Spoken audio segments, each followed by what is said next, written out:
মন্ত্রী স্বপন দেবনাথ, জেলা শাসক আয়েশা রানী, পূর্ব বর্ধমান জেলার সভাধিপতি শ্যামা প্রসন্ন লোহার সঙ্গে বিধায়কদের নিয়ে পশ্চিমবঙ্গ সংবর্ধনা জ্ঞাপন করা হলো বর্তমান সংস্কৃতি লোকমঞ্চে। গো সম্পদ বিকাশ সংস্থার পক্ষ থেকে পশ্চিমবঙ্গ সরকারের উদ্যোগে গোটা রাজ্য জুড়ে সামগ্রিক কর্মদক্ষতার বিচারে 2023-24 সালে অর্থ বছরে বিভিন্ন ব্লক ভিত্তিক সেরা কৃত্রিম প্রজনন কর্মীদের সংবর্ধনা দেওয়া হলো। মোট 46 জনকে এই সম্মাননা জ্ঞাপন করা হয়। তাদের মধ্যে স্থানাধিকার প্রথম, দ্বিতীয় এবং তৃতীয় মোট 6 জনকে বিশেষভাবে সংবর্ধনা দেওয়া হয়। পূর্ব বর্ধমান জেলা জুড়ে বিভিন্ন ব্লক থেকে প্রশাসনিক আধিকারিকরা উপস্থিত ছিলেন আজকের এই মঞ্চে।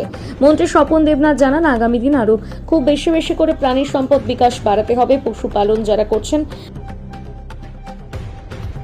তাদের যাতে আরো বাড়ে, সেজন্য পশ্চিমবঙ্গ সরকারের উদ্যোগে সংবর্ধনা জ্ঞাপন করা হলো।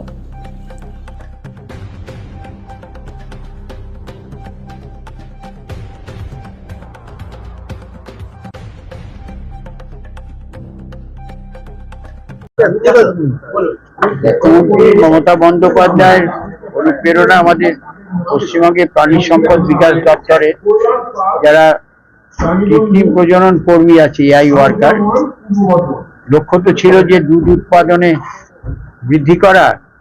11 সালের পর আমরা অনেকটাই বাড়াতে পেরেছি। গ্রোথ রেটে এই মুহূর্তে ভারতবর্ষে আমরা প্রথম জায়গায় পৌঁছে আছি। কিন্তু এআই ওয়ার্কার মানে কৃত্রিম প্রজনন নয়, সেক্স শর্টেজ সিমেন্টসের এটার সফলতা লাভ করেছি এআই ওয়ার্কাররা হচ্ছে করেন।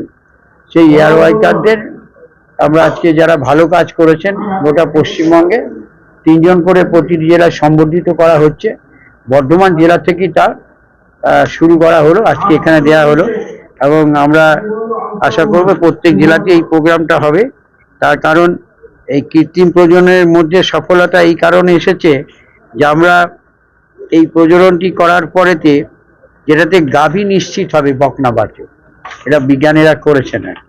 কারণ এটা তো ঠিক হাসতে হাসতে আমি বলি যে এর বাছুর আর দুধ দেবে না, বকনা বাচ্চাই তো দেবে। সেই জন্য ওটা বলার জন্য বলছি না, শুধু সফলতাটা বলবো এই কারণে যে আমাদের এটা এই যে লিঙ্গ নির্ধারিত গোবীজ প্রযুক্তি ব্যবহার সাম্প্রতিককালে সময় সবচেয়ে উল্লেখযোগ্য অগ্রগতির মধ্যে এটি হলো 2022-23 সালে লিঙ্গ নির্ধারিত গোবীজের মাধ্যমে কৃত্রিম প্রজনন। এই উদ্যোগের ফলে ইতিমধ্যে 22,936টি সফল প্রজনন হয়েছে। তার মধ্যে 2,838টি উন্নত প্রজাতির বকনা বাছুর জন্মেছে। এই প্রযুক্তি দুধের উৎপাদন বাড়ানোর জন্য এক অনবদ্য পদক্ষেপ। এই কাজে যারা সহায়তা করছে সেই এআইআরদের উৎসাহিত করার জন্য এই কাজ, যেন গাভীর সংখ্যা যত বাড়াতে পারবো দুধের উৎপাদন তত তো বাড়বে আমাদের। এটাই উদ্দেশ্য। আজকে এখানে 46 জন মতো আছে, সারা রাজ্যব্যাপী দেওয়া হবে। প্রত্যেকটা ব্লকে 3 জন করে বাচ্চা হয়েছে।